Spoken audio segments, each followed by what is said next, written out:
Hi, everyone. Good evening.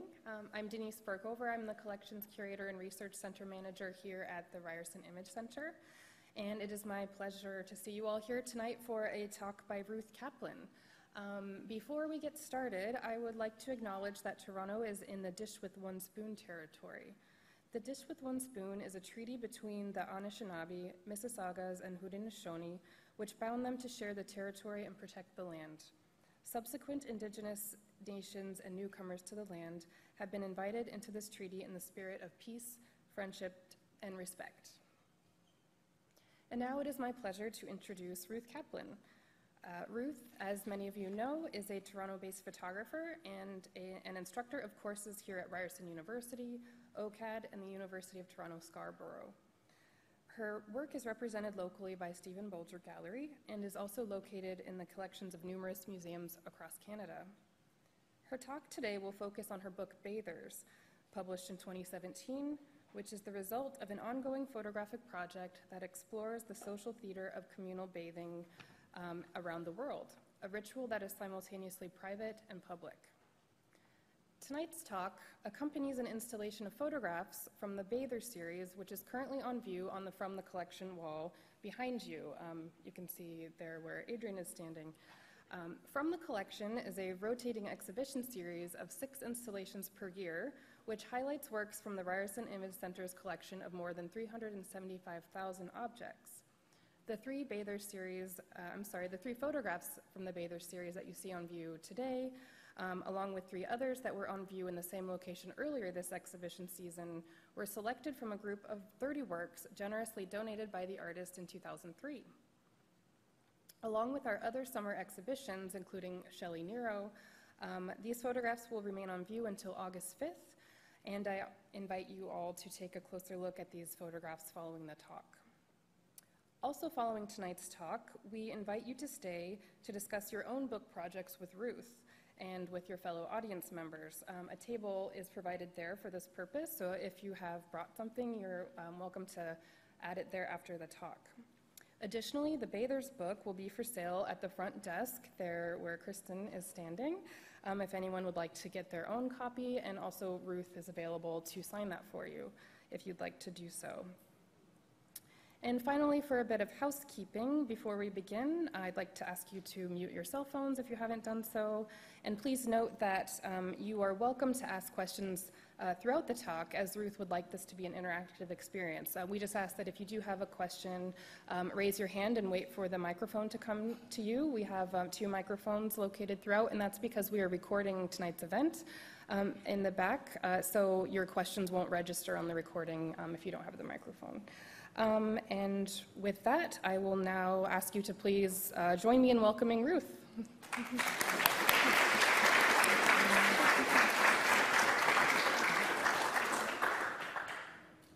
Well, thank you very much for coming tonight in the heat and all, and it's good to see some familiar faces here as well. Thank you for the team here. I mean, these guys have a very smooth operation, the people that work at the RIC, so thank you so much to Denise for inviting me, and Simone, Natalie, who's not here, and Ming, so, and the others. So thank them. So what I'm going to do tonight is go through the process of making the book. As I spent through the past year making this book, the project was finished 15 years ago. So I'm going to talk about the whole process of the shooting, making of the book, and the finished product. And then I'd like to talk to you about your projects, hopefully. And hopefully you'll have questions to ask me as we go. So and I've got a few things to show you as well, but I'm just going to start with 3 slides from 1979. So this is 1979. It's a picture of my mother. I was a student here doing my undergrad then, and I had my first medium format camera, and it kind of changed the way I was shooting and the way I was seeing the world and using photography. Obviously, this is all analog. So I was shooting my family that summer in Montreal. So that's what, the reason I'm showing these 3 is because I think they tie very directly into the work that the Bathers became and led to that work that began 10 years later. So my dad, my sister, and my brother-in-law, who's there too. So that was 1979, and then I just started working with the camera, which is very easy to work with in a handheld way. So you can be very mobile, but you get this great negative. and it slows the process of shooting down, very opposite to the way we shoot now. Okay, so in 1989, I took a workshop with Larry Fink because I was kind of stuck. I was shooting commercially, and I kind of lost the thread of my personal work, which was portrait-based. So the workshop really opened me up to different ways of shooting and going back to kind of more observational shooting, but engaged with the image, with the person. So I started to photograph in the public pools in Toronto, and that kind of got me started to shooting in the bathing environments. So this is at Riverdale Pool, so I got permits and started to kind of work in those environments. So these are obviously strangers. And then I started doing these bath trips, which I'd heard about these hot springs in California that are co-gender, nudist hot springs. So 1991 and 1992 were the first bathing trips. So this is at Esalen, Big Sur, so they're facing the Pacific Ocean, the baths are on cliffs on the sea. They're really beautiful. This was one of the first places I went to, and I was a guest. I'd stay about a week in each place and start to approach subjects and talk to them. So if you have any questions as I start to go through.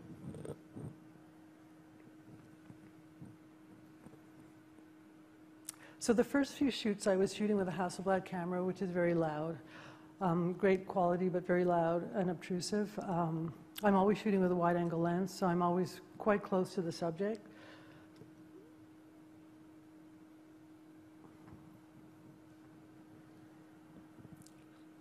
Yes, Joel. Oh. I don't know if you're going to address this later, but what attracted you to this subject matter? Okay, I guess, and I've written a little bit about it in the book, but basically, the first thing that made me think of this as a project was the showers, the communal showers at the YMCA on Grosvenor Street in Toronto. Just kind of seeing this row of women shaving their legs. Something about the social bonding, the physicality that was really interesting to me, and it could be male bonding, female bonding, co-gender. But it's something about the intimacy of that and the privacy. So there's something that attracted me as the voyeurism aspect of it, but kind of turning that on its head and kind of engaging it more intimately and more personally. So it's not distant voyeurism, but there's something that was interesting to me about the bodies and the social bonding originally. And I shot here a little bit. I couldn't get too far in Toronto with it. But that's kind of what started it. And then the bathing was very new for me, so I was participating. So that was a completely new experience for me as well. Oh yeah, yeah, I couldn't even imagine going to try to shoot this kind of thing without being a bather. And I know people have done it that way, but anyway, I was a guest. There you can see the cabins behind, so I'd be staying in one of those. I didn't bring the camera out for a few days. I didn't go through management. So I didn't ask permission in these places of management. I just asked permission of the subject, but I was a bather too. So yeah, that helped.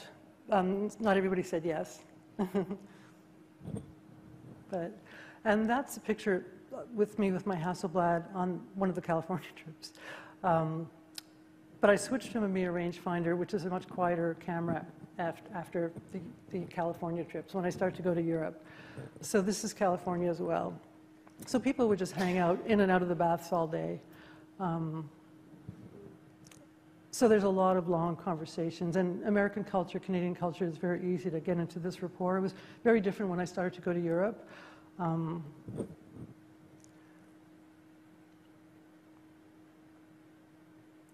So there's a thing called the water shiatsu, the watsu, where people float each other. And it's kind of a pickup thing as well at some of these places, but because strangers, everyone's going around offering to float everybody. But these people actually knew what they were doing, and he was the teacher of it. They're actually a couple. They had a child. They were living there. So some of the people I met there were actually living in these retreats. They were just escaping their previous lives.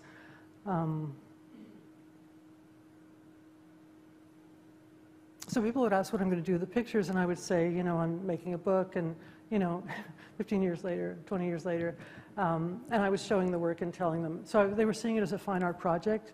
They wanted to know what it was about. Very different than trying to do this kind of thing now. I mean, I can't imagine anybody agreeing to be in a picture now. Like if I approached, or if anybody here, like.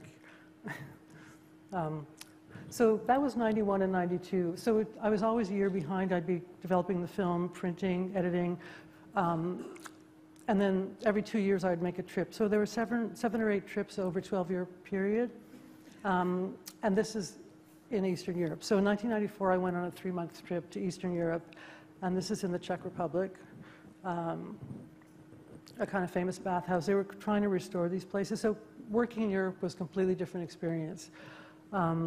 I couldn't be a bather myself. I had to go through management. It was very different. Like in the California baths, there are little discreet signs here and there that you're not allowed to take photographs. So I pretend I didn't see them, but I always asked the subject permission. But in California, I mean in Europe, it couldn't work that way at all. Like you definitely had to go through management. I had to give up my passport. We'd spend a day discussing it. They give me a white coat like a doctor, and then they take me around. So I was an authority figure. It was very hierarchical, completely different. So and also the language thing. So I wasn't having big conversations with people. It was, people would explain who I was, what I was doing, and they were told to let her take pictures. So I'd wait for people to give me a sign if they didn't want, and people do give signs, like very clearly, like they just shut down. So it was done with access, but in a different kind of way. So this is in Budapest, which has a huge bath scene, I'm sure some of you know. And it's in a steam room, which had, I mean, there were all the technical issues of shooting in these environments. There was a whole other subtext going on. And steam rooms were really hard. And that's in Romania. So I went back a few times. Romania was in 95.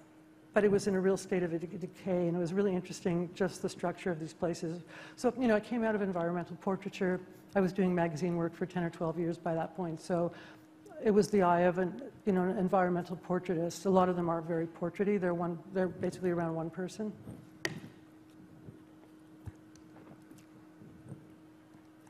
And the fun thing about doing a book is I could go back to all these pictures and look for stuff that I had overlooked before, or I never had a place for, like in the shows. And such as this, which is a shot, one of my favorites, but it was something that never really fit before, and it's such a strange picture, but it's just in Slovakia, I think, but there were so many Goddess Mary statues all over the place, and it's just interesting how the locals would come and sit, and they were treated very differently than the Europeans, who were treated differently than the North Americans, and they'd come at different times of day. So it was interesting when that revealed itself a little bit. So some of these I'm using flash. This is Metz flash, bounce, so it's very even, but they're dark. These are dark places, so a lot of the interiors are shot with flash.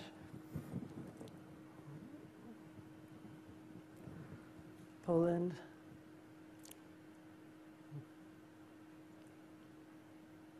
Did someone get to aim those hoses? Pardon? Did someone get to aim those hoses? Well, they don't have much say in the matter. I mean, there are two people there, and it's hard jets, and it's short, and they tell you to turn and raise your arm, and you do what you're told, and it's over fast, yeah. Now, I started to go to Western Europe as well, which had the more high-tech spas. So this is Germany, and it's actually a treatment for skin disorders. It's a light treatment for skin disorders.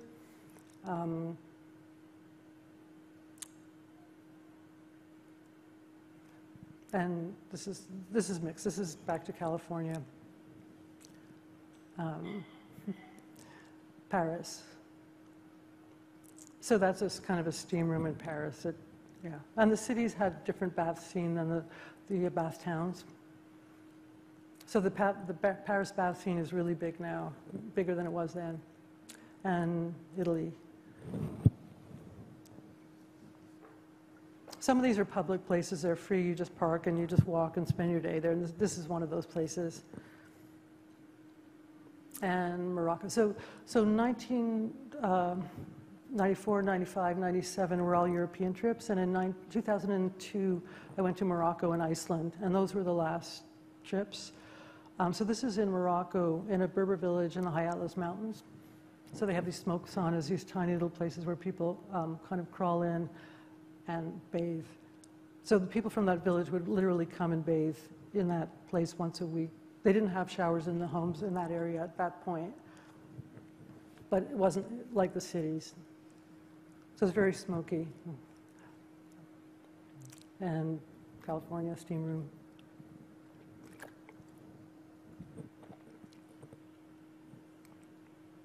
And this is in Budapest, with tons of outdoor baths as well. Really beautiful. Okay, so I did this work, I finished it, I wanted to make a book. I tried, I almost did it a few times, but I couldn't get it done. I was showing the work a lot, so I was selling the prints and stuff, and it was getting into some collections, but I was obviously moving on with other things. So I worked on another project and was working, to make a living. So then, but the technology of bookmaking really changed in the past, I'd say 4 or 5 years, and it's changing every year a little bit more. So suddenly that technology caught up with kind of what I wanted to do. And the idea of a publisher, a well-established publisher, taking on an unknown photographer was unheard of before, and now it's totally doable. So that's kind of what led to the book thing. So I'm going to get into the bookmaking and the contract in a second. But my first piece of advice, if you want to make a book, is go to portfolio reviews. I went to the New York Portfolio Review, which is a really good one run by the New York Times Lens blog. It's a juried one, it's hard to get in, but they have great photo editors and book publishers and gallerists. And because it's juried, they have about 150 people get in. The photo editors are very interested in your work, so I think everybody wants something to come out of it. And it's a very heightened experience, portfolio review. I'd never done one before, and it's kind of crazy 2 days, but that's kind of how the whole thing started. So it wouldn't have happened otherwise. So that was the first thing that kind of made it happen. I really recommend doing that. Also, mainly to get feedback on your projects, right? So if you have any questions, just ask. Okay, so then, well, what happened was, okay, I did the portfolio review with the New York Times. This was about 1.5 years ago. And I got a New York Times Lens blog after I was there, published a piece on the bathers on their online site. And so many people saw it. I mean, the day it came out, about 1,000 people came to my website from the New York Times site. I could see that. So that was, and I thought, oh, everyone knows this work, it's old work, but no, nobody knew it except kind of local. So that opened up a lot of things. And from one person emailed about making a book, and he was this guy who works on his own, and I would have made a book with anybody, but so we were discussing it and talking about it, and then other things started to happen. So after that, Larry Fink, who's a good friend of mine who I took a workshop with years ago, suggested Damiani because he was doing a book with them, and I started talking with Damiani, and they were interested, and then there's another book publisher that was also interested. So in a short time after the New York Times Lens blog piece came out, there were suddenly 3 possibilities to make a book. So after checking them all out, I decided to go with Damiani because I thought they would do the best job for black and white because they had a history of printing in-house.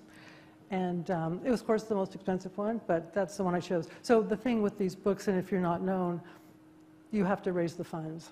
So it's not like they're doing the book for you because they want to do it, and they won't do it if they don't want to do it and they don't feel they can sell some of it.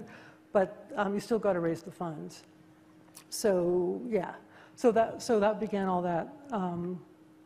So this was the basic kind of original contract. I think it changed a few times. Everything's in U.S. dollars because that's that and euros. But what you have to just commit to early is like the size of your book, how many pages, the format. That has to be decided very early, and then the prices accordingly, the kind of paper. So you'll see in the note there, yeah. Okay, it's not there yet. The Larry discount. So they give me this price. I had no idea if I could raise that kind of money. I've never raised money in my life. I had certainly no money of my own to put in. So I took they offered me timelines, and I took a long timeline for the book just to see about that. And then I started immediately to email people. And very quickly I had 3 large donors that covered more than half the book, and that was really wonderful. They were people who supported the work, and they were also, some of them were people who fund the art. So once I knew I had more than half, then I felt a lot more comfortable. And then I found other ways which I'll talk about in a second. But when I was talking to Larry about this, because he was kind of involved with helping me through these steps, he felt bad because he couldn't put any money in, but he offered to give them prints for the book, for the design and for the book publishing. And this is really embarrassing for me to ask them, well, Larry's offering a print if, you know, to bring the cost down. But they actually did go for it. So I'll talk about the designer in a second, but the publisher, which I really didn't think they would do this, took $5,000 off for one of Larry Fink's prints. So that really helped. The price was still going, you know, still high. So the thing with Damiani and most book publishers, they don't have a designer in-house. You have to work with a designer that you'd like to work with, and they have to approve it. But the other cost is a designer. So through a lot of different things, I ended up working with this wonderful designer in New York, Yolanda Cuomo, who's done a lot of Damiani books and some of Larry's books and a lot of photography books, and she really understands the meaning of an image, and the design never takes over the meaning. So I really loved working with her. She was great, and we did a real collaboration together. So that was a real pleasure working with her. But she also took Larry's prints, because I couldn't have afforded her if we hadn't done that. But then once we did, she was in the ballpark of other designers. So that's, yeah. So, okay, so I had some money coming in, and then I had to raise a chunk more. So there's a thing called, you know, the special edition. Okay, actually, I'll get to that in a second, sorry. This was just, it's a very exciting process to go through. So, I mean, it's your first book, and, you know, it's just exciting to have the contract. So I started to work at home, and what I did was I went through all my outtakes, all the 5x7s. I had boxes of them, and anything I was remotely interested in, I just went to Staples and had 8x10 prints done. That's like what these look like. And I just laid them all over the place, and I started to work on pairings. And anything I found kind of interesting, I scanned and sent to Yolanda in New York. And she would start to do the same thing in New York. So we hadn't met yet, but I'd work on these pairings, like this one didn't make the cut, that guy didn't make the cut. This was one of mine. This is just a screenshot.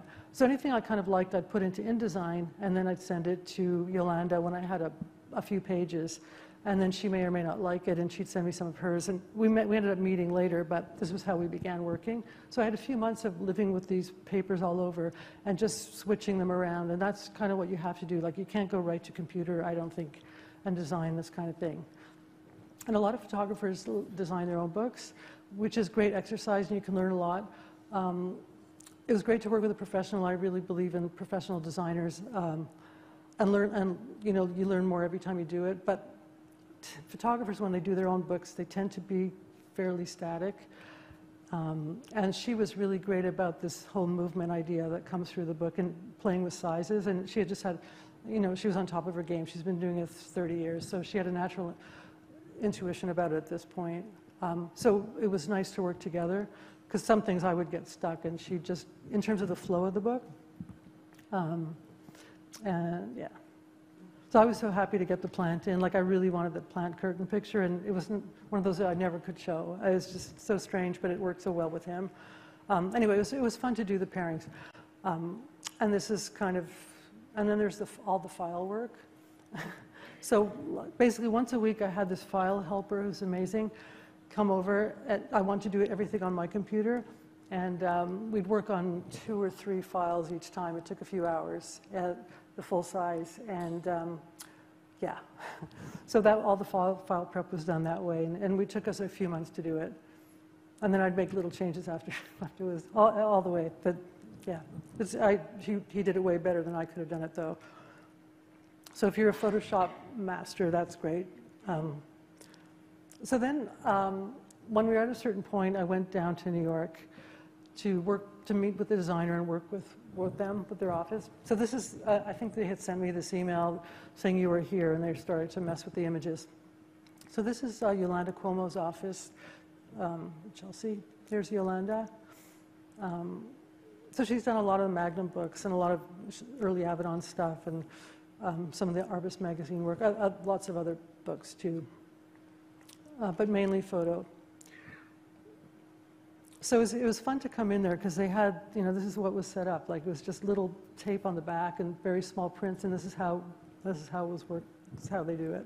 And then they go to the screen later. And that's her assistant, Bonnie, who's also amazing.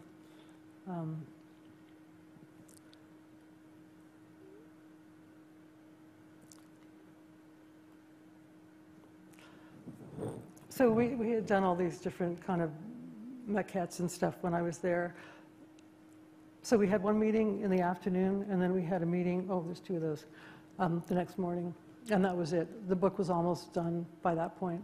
So, and I'll show you this later, but this is when I left their office. You know, she had printed this in front of me, the second one. This comes out like an accordion, but this was, they did this in like 5 seconds after, and the book is very close to what this is. We changed some things, but, so I was working with that. And then we're back to working and doing all the other stuff. It took a few more months. Okay, so, any questions? Okay, so then the book, we're done, we're ready with the file work, and I'm communicating with Damiani the whole time, Andrea Albertini in Italy. So the next thing was to go to Italy for the printing. So if you get these books done, you really want to go where the printing happens. And this was Bologna, a lot of printings in Italy, but many other places too. What I like with them, as I said, is they do their own printing. They always work with the same place. It's their own press. As opposed to a lot of designers and book publishers rent out different year, different place, depending on the prices. So I went to Italy. So I'm just going to have some snapshots from this. So this is last year, 2017. So I got to, okay, this is getting into snapshot territory totally, but it was really exciting to go for this reason. So I got to Venice, then I took the train to Bologna. So it's raining. This is the Airbnb where I stayed. It was great. It was great. This is a beautiful place. That's the street. So before I met them, I had a couple of days to just orient myself. So I just walked in. This is just on the street.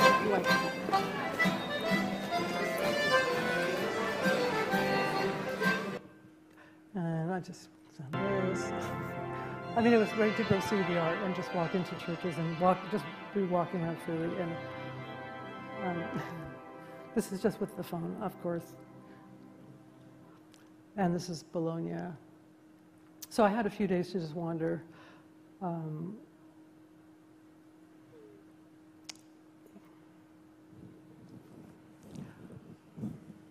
So then comes the morning of our first meeting, and they lived in one of these apartments near where I was staying. So the idea is I was meeting the publisher and his wife, who's very involved in printing as well, and worked with him. And we were driving out to Faenza, which is a suburb of Bologna, where they have their big Heidelberg, the Heidelberg Digital Press, they're big monsters. And so they had to move it out of their office in the city, and that's where it is. So we went to the press. So the idea with the press, it doesn't really run 24 hours like some do, but they start at 6 a.m. So the idea is you get there at 8 a.m. and they have the first sheet ready. And that's kind of how it works. And then every 10 minutes or so, they can get another sheet. So it was a very interesting process. And they had booked 2 days, I think, for this. But it was done quicker than that. So you go and you see these, you see all the ink levels and stuff. And then you have to sign off on the sheets. And they have these meters that go on the sheet to measure the blacks, which was so exciting because I'm always worried about the black not being black enough. But then there's the whites too. And anyway, so at this point I can change ink levels, but I can't go back to the file. If you do, it's a really big deal. So I brought all the files with me, but we didn't use them. It was just changing ink levels. And they can change anything in that one line. So there's like let's say four lines of ink. And they will be changing 2 images. They can't just change each one, but you can see the lines. So I was pretty well making adjustments all the time. 2 or 3 sheets per 4 sometimes. So, and Andrea was always with me on the floor because it's all in Italian. You're dealing with the head printers there and the file guys, and it's Italian. So Andrea was just making sure that it was going okay. But it was so wild because they do all these big print sheets, and then they have to put them in again because they have to do the other side. And you think of this precious thing, but it's actually going back in the machine. It's really crazy. So that's the guy on the left is Lorenzo, and he knows everything about the files and preparing the duotones and all that. They're duotones, so and all the conversions that have to be done. So, and the other guy's working the machine. And this is, yeah.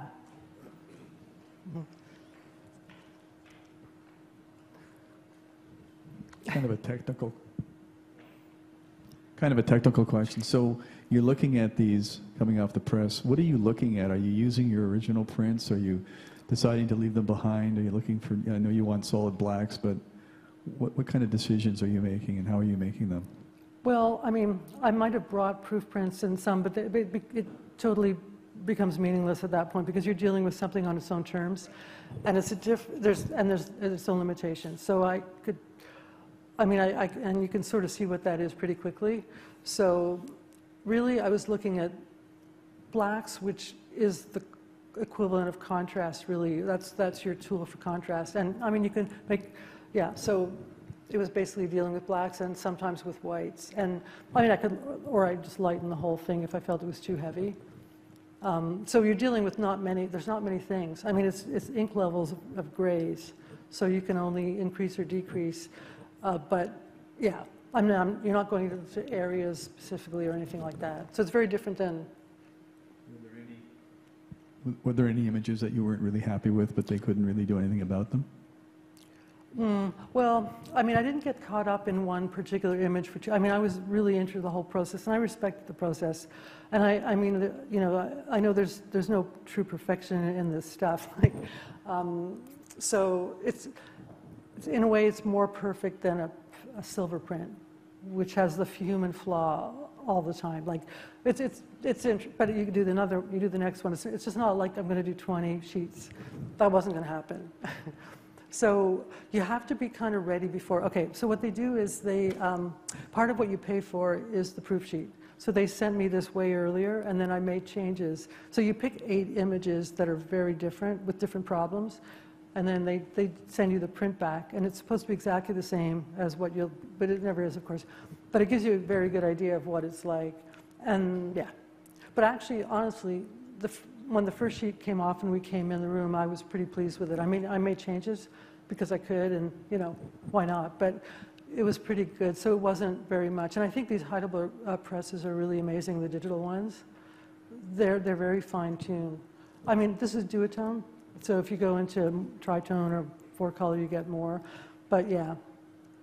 But I mean, there's some that I'm not as happy with as others, and yeah, like, and I see all the flaws, so, but that's just in anything like that we do, so. For the $17,000, how much of it was printing? And it ended up being more than that in the end, but I don't, and that's US, okay. How much of that was printing? That's a good question, because they don't break it down. So it has nothing to do with design, because design was totally outside of that. $800 was getting this in the mail, was $800. So that's part of the 17,000. They didn't break it down, but it was 2 days that they'd booked. They took me for dinner, like, but yeah. This was, I think this cost too, and this, I'll get into the special edition boxes, but this was extra, I think. But I think that's pretty standard for print, you know, and that's everything to do with printing. Yeah. Oh, this is the press live. And I don't know how many people have seen that movie, How to Make a Book with Steidl. It's a great little film, a little documentary film. It's an hour long about Steidl books. And, you know, they talk about the perfume of the ink. Robert Frank's telling him, well, that's your perfume. And it's kind of, you get the smells when you walk in. It's really an exciting place to be. And the new factories are great. The air's good. It's not dark. So then they end up on these things. There's tons of this. They don't even think about it. And then there's all the text. And again, everything has to line up when they print on the other side. It's freaky how it does. But, so that was 2 days. So, and then, yeah. I can just call it out. Yeah.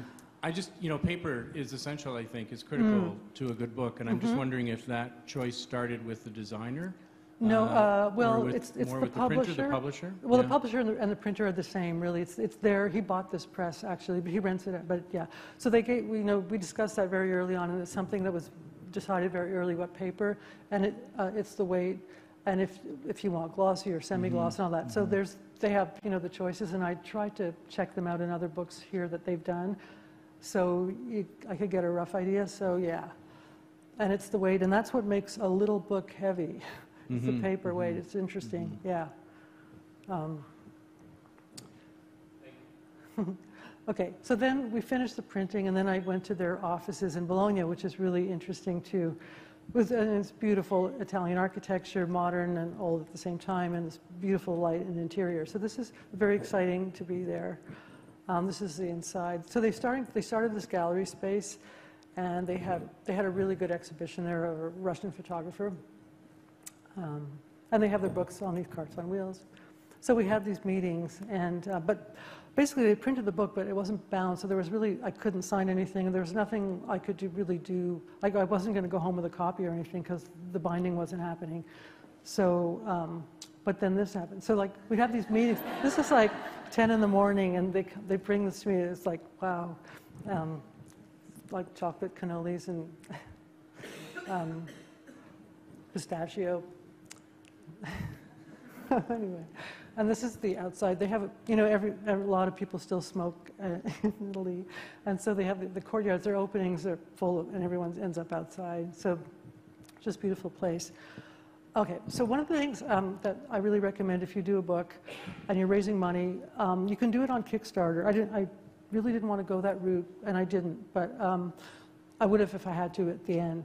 I really recommend doing special edition books. So that means the buyer will get a book, and they'll get a silver print. So we did Damiani, Alberto, Andreas. He wanted me to do no more than 25 special edition books. So I did 25, and I sold them out. So that was most of the money between the early donors and that was most of the money. So it was anyone who put in a certain amount of money or over would get the box, which I have a damaged one here I can show you later. So it would come in with a print and the book, and I'll show it to you later. But so this was a sketch for. So Damiani makes these boxes there, and they have their stamp, and then they have the. I'll show you later. There's a stamp of the image on it and the subject's name and the edition number. I mean the buyer's name. So it's really kind of sweet, but also meant for transport and light. So that's what the special edition boxes are. So everyone who does them designs their own. But it's a very kind of simple one that they do, but really nicely done inside. So that was a really good fundraising tool. And it was really fun to go into the darkroom and make the prints for these. So like I picked 3 different images, and I worked with somebody else helping me, and we just did them over a few days. And it was kind of fun doing it after all these years.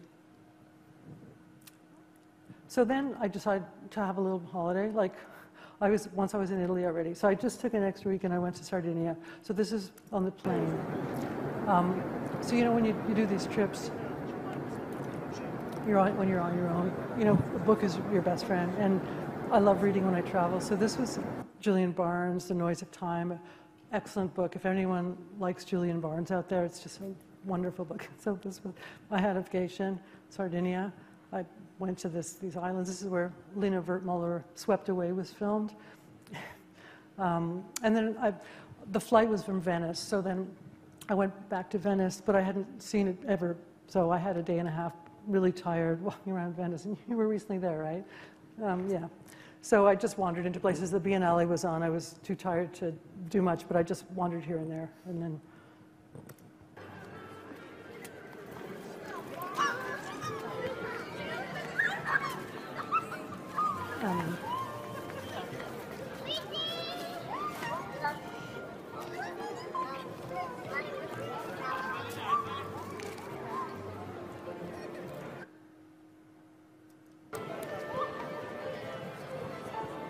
it was just fun to be in a place where so much life was unfolding just anywhere you stand in these kind of piazzas.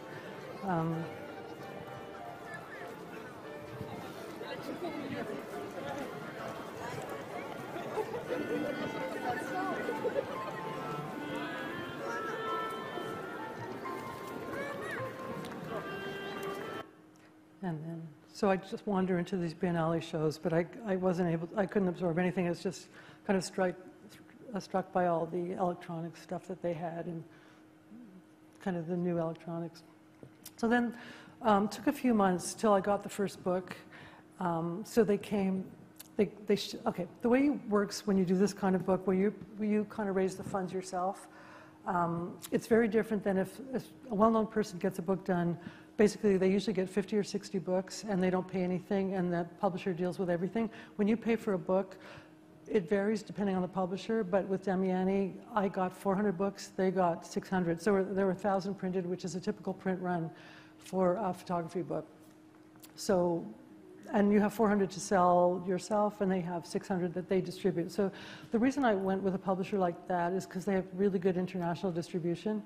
And it's not a language book. It doesn't really matter what language you speak. So I really wanted to get it out there, especially in Europe and other parts of the world. So they're really great about that. And if you, I mean, you can become actively involved in that as well. So they sent them to me, and then Stephen Bulger, we did the launch in last, I guess, October, yeah. And then people would, send me emails when they got the book, and I don't know who some of these are from. I don't remember now, but it was kind of neat getting these emails from people with the book. And then a friend of mine bought it at Indigo at lunch hour where he works, and he sent it to me. So these were just some of my favorite pairings, and I can go through them with you. But basically, and this is a copyright page, which was really exciting. So I guess that's about that. That's it there. And I'm going to. Are there any questions? Any more questions? Yeah.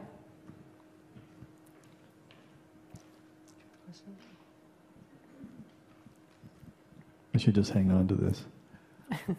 Who wrote the text? Okay, yeah, that's true. Okay, I have 3 pieces of text in the book, and this is totally, when you're paying for the book yourself, it's completely up to you what you do this way. So I knew I did not want academic writing, and I wanted experiential writing. So I did hire a writer. Marnie Jackson wrote the first essay in the book, and it's kind of about the feeling of being in the water, and she went into a lot of her own metaphors, so she picked up on certain pictures and would write about them. But her imagery, she had a lot of death and metaphor in her imagery, which I thought was so interesting. And so she wrote one, short and not too long, like 3 pages. And Larry Fink wrote another, which was funny and short. And then I wrote a statement, because I was going to write a statement for sure. But really, most of it was about the 90s, the last decade of the last century, the last decade of analog, really, for a big project, and how that impacted on privacy issues and stuff to do with the shooting.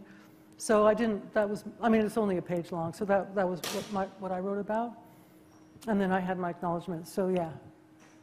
You didn't have a desire to kind of get into what these images meant for you? And I mean, you start back in 1979 with your parents, the shot of your father at the back of his in a bathing suit. It seems kind of prescient in some way, and this is interesting work, but it has some super deep meaning for you. Yeah, and it made sense when I started to do this kind of talk about the book process to go back to those pictures.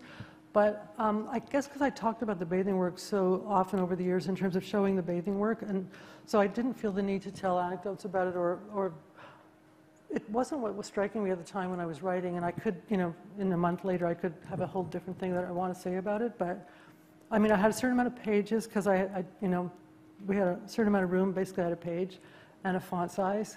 So, and anyway, they're already too small, like, for But yeah, no. So yeah, I guess I wasn't doing an overall. It was really I did a bit of anecdote in terms of the years and the timeline, and I felt that was important, and it's important to say where they are.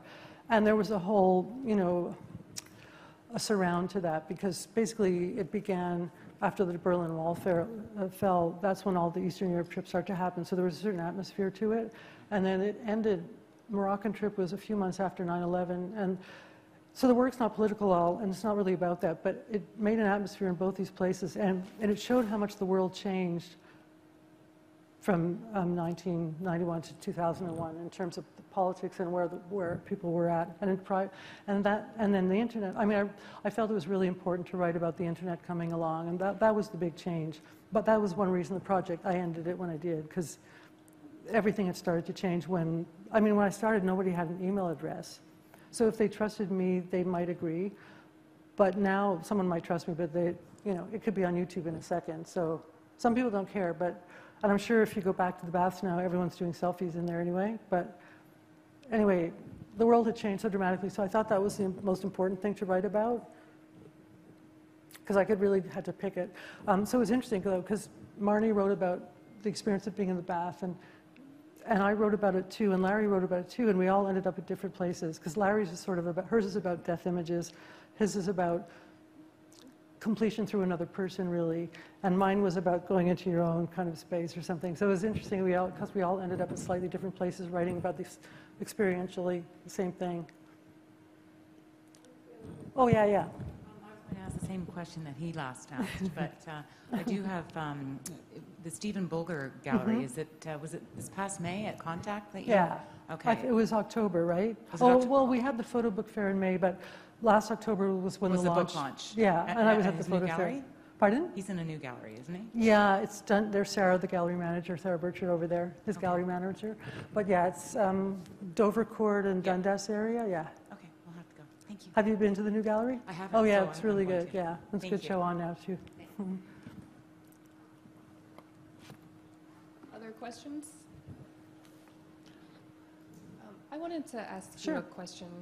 First, I just wanted to thank you for offering this inside look at all of the steps involved in making a book. I think even though books are such ubiquitous objects, we all have them, some of us have been involved with them. I think we all forget just how much work they actually take to make. So it's as someone else who has also been involved in book projects, it's gratifying to see you show all those steps. So thank you for that. I wanted to, this is kind of a minor design question, but I noticed there's a slide when you were trying out different cover options in terms of color, and I wondered how you chose that particularly beautiful color of purple, as well as the sort of the cloth cover, which gives it a much different feel than, say, a different kind of cover treatment. Yeah, that's a good question. And actually, that was the last and the hardest decision, and the last one to be made. Originally, I wasn't even thinking of cloth. It was going to be an ink cover with a jacket, and then Yolanda had made these interesting designs. But once we started talking and they showed me cloth and it became an option, which is, I think, a little more money, I just love the cloth and I love the idea of black and white being tipped in. So, okay, for one thing, the book was traditional. It's entirely black and white. There's no color font in the book at all. So I really wanted to have a color on the cover. And I really wanted a contemporary color because it was very traditional. And so that was one reason I knew I wanted a certain kind of color. But the actual color, okay, the cover image, Damiani didn't want to have nudity, frontal nudity on the cover. So that took care of a lot of pictures.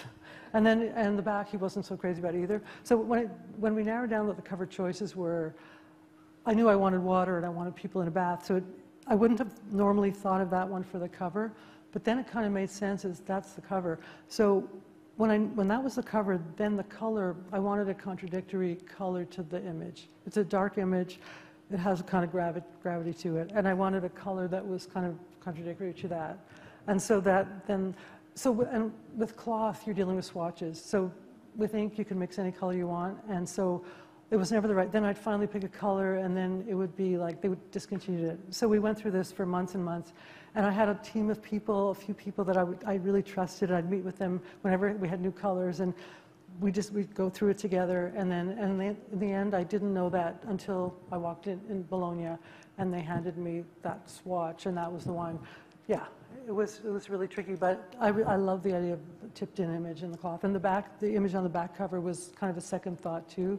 And then once I saw that, and it's one of the only ones I flipped, and it's upside down. Cropped. I just really wanted that on the back cover. Do you think you could go back to the slide of the cover just while you're referring to it? Or maybe it's farther back. Oh, yeah. And it's not as bright as this, because the cloth, this is from the scan, not cloth. There's no texture on this, so the images don't have texture, but yeah. Other questions for Ruth? Yeah, all right. Hi, Ruth. Thank you very much for that. That was Hi, Ryan. that was amazing. I was curious specifically. You spoke about the project. Working on it for 15 years, and then another big chunk of time had passed. All the while, and you had kind of alluded to this earlier, but are you shooting this with a book in mind? And I guess also, was there a moment, or was it in fact the New York Times Lens portfolio review and impetus that kind of pushed you to, pursue that? Were there also, I guess, like kind of moments where, you're just sitting on this work after all these years and nothing's really happening with it? I guess, how did you navigate that? Because I wasn't really thinking about it after a while.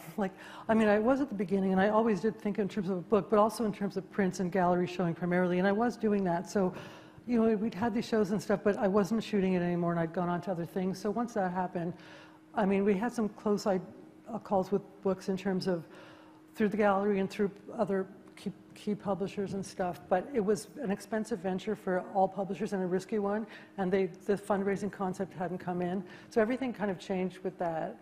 And when the digital technology came in with books, then it became much cheaper for them. So you could do a good book at much cheaper cost for them. So I wasn't thinking about it. It was just on the back burner, and I thought one day, but when the portfolio review happened, I thought, well, that would be a good thing to come out of this. Yeah.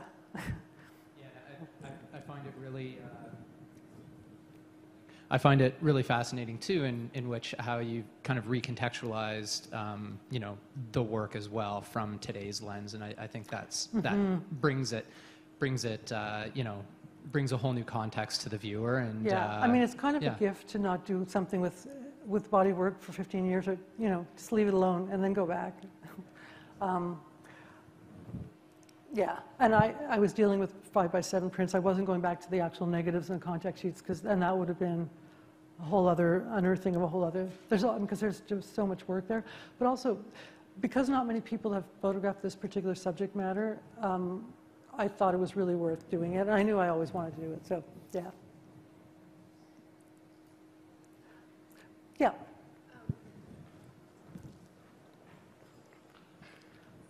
So you said you got 400 of the 1,000 copies and the publisher took the other 600. So how does that arrangement work? So how do you take your 400 and distribute those, and how do they take theirs and distribute theirs?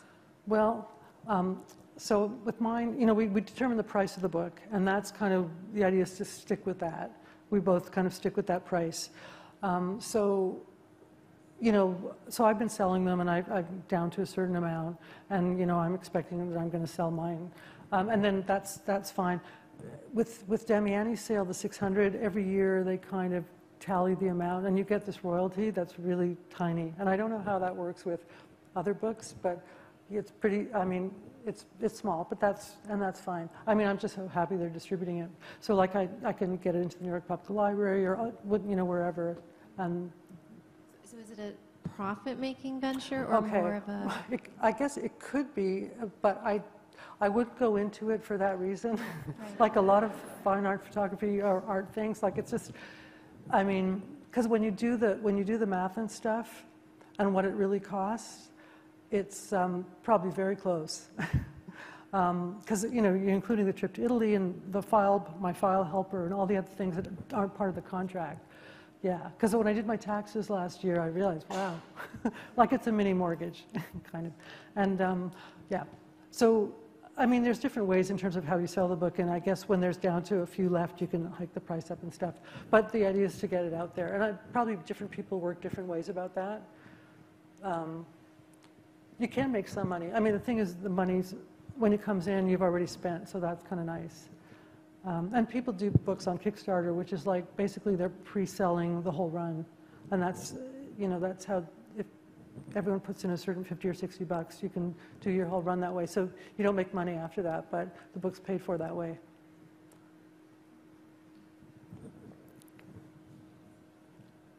So thank you all for your questions. As this is also, there's an interactive portion to this event too. Maybe we'll take just one more question before we switch over to maybe Ruth showing us some more of her materials, and then also looking at any materials any of you have brought. So does anyone have a final question for this portion of the event? Okay. Well, in that case then, Ruth, did you want to discuss some of these objects that you brought in more Sure. detail, or before? Yeah. Okay. Should we take off Sure. Yeah. the microphone? Well, yes, I think so. We can. Oh, Okay. tell me what.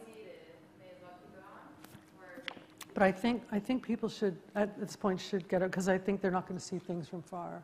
Okay. Well, then, Right. before we do that, then I'll just ask you to join me in Oh. thanking Ruth for her talk. Thank you. Yes, thank you, Ruth. And for those of you who need to take off, you're welcome to do so. Otherwise, please stick around to talk about these materials, talk about other work, and also buy a book and have it signed if you like. So maybe we'll just take a minute or two to readjust, and people can come up here and start looking.